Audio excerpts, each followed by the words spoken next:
जी देखिए, ये जीत समस्त हिंदू समाज की जीत है और सबसे ज्यादा श्रेय मैं आप मीडिया बंधुओं को देता हूं कि जिस प्रकार से आपने हमारी आवाज को बुलंद करने का काम किया और लोगों तक इस बात को पहुंचाने का काम किया कि श्री माता वैष्णो देवी श्राइन बोर्ड के अधीन जो श्री माता वैष्णो देवी मेडिकल कॉलेज खोला गया, वहां पर जो 50 सीटें आवंटित की गई जेके बोपी के द्वारा, उसके अंदर 42 सीटें जो हैं वो एक कम्युनिटी को और 7 हिंदुओं को और 1 सिख स्टूडेंट बच्चे को दी गई। जिसके बाद विरोध किया हमने 5 नवंबर 2025 को इसी जगह से हमने विरोध किया और आप सभी ने कवर किया और लोगों तक पहुंचाने का काम किया। यह एक जन आंदोलन बना। उसके बाद 22 नवंबर को संघर्ष समिति बनी, युवा राजपूत सभा बीच में आई, मूवमेंट कल की आई और सभी ने मिलकर इस संघर्ष को जो है सफलता की बुलंदी तक पहुंचाने का काम किया। मैं आप सभी का भी शुक्रगुजार हूं, धन्यवाद करता हूं आपका कि आपने समय समय पर हमें कवर किया, हमारे संघर्ष को कवर किया और हमें जो जीत की ओर ले जाने के लिए अग्रसर रहे। तो मैं धन्यवाद करूंगा केंद्रीय अपने स्वास्थ्य मंत्री केंद्र के जेपी नड्डा जी, मैं एलजी मनोज सिन्हा का भी धन्यवाद करूंगा कि उन्होंने इस श्री माता वैष्णो देवी मेडिकल कॉलेज को बंद करवाने में जो है अहम रोल अदा किया।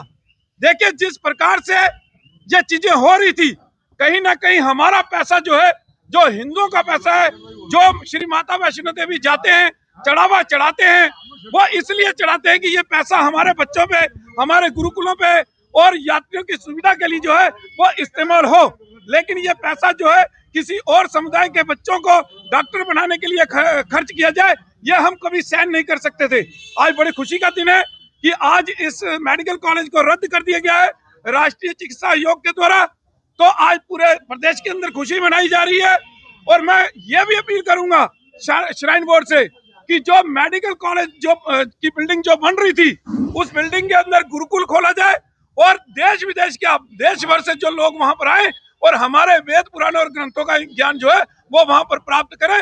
मैं ये अपील जो है श्राइन बोर्ड से करना चाहता हूँ। किसी के साथ भेदभाव नहीं है, क्योंकि सुप्रीम कोर्ट ने भी कहा है कि जिस धर्म का पैसा है वो उसी धर्म पे ऊपर खर्च होना चाहिए। तो हमारा पैसा है, 100% हिंदुओं का पैसा है, तो हिंदुओं के ऊपर खर्च होना चाहिए। ये हमारी मांग हमेशा रही है। क्या पढ़ाई? देखिए, हमने पढ़ाई की बात ही नहीं की, हमने कभी बच्चों का विरोध ही नहीं किया।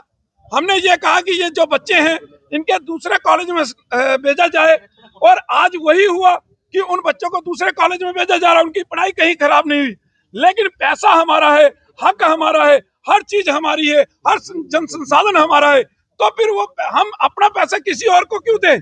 तो हमारी ये मांग थी कि हमारा पैसा है, हमारे पे खर्च होना चाहिए। तो यही लड़ाई थी जिसके अंदर हमने जीत पाई है और आज सब खुशी का जो है वो मना रहे हैं। उमर अब्दुल्ला जो है वो गिरगिट की तरह रंग बदलते हैं, समय समय पर उनकी स्टेटमेंटें बदलती हैं। जिस प्रकार से उन्होंने पहले स्टेटमेंटें दी कि हमारे बच्चे लायक हैं और आपके बच्चे नालायक हैं, इस प्रकार की स्टेटमेंट दी। कल वो कहते हैं कि इस मेडिकल कॉलेज को बंद कर दो। तो वो समय समय पर जो है, ये राजनीतिक लोग होते हैं, राजनीतिक लोग समय समय पे समय के हिसाब से बदलते हैं। इसी प्रकार से मुख्यमंत्री की स्टेटमेंट हमेशा जो है वो कश्मीर के फेवर में रही। उन्होंने कभी जम्मू के फेवर में बात नहीं की। आज जो जम्मू के साथ भेदभाव हो रहे हैं उसके ऊपर वो बोल नहीं रहे। तो उनका क्या कहना, ये राजनीतिक लोग हैं, समय समय में जो है अपने रंग बदलते हैं।